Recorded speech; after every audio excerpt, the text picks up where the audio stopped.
అది అయిన తర్వాత వనరులు అంటే ఏంటి అని రాజు వాళ్ళ అమ్మని అడిగాడు.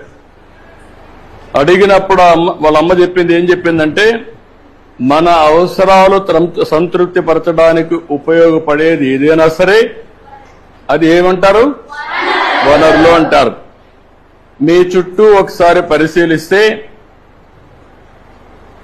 అనేక వనరులు మీరు గమనించవచ్చు. తాగేదానికి ఏం కావాలంటాం? తాగినప్పుడు దాహం వేసింది ఏం చేస్తారు? మీరు వాటర్ తాగుతారు.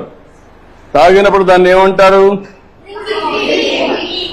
అదే సమయంలో మీ పాఠశాల అయిపోయింది, ఇంటికి పోవాలి.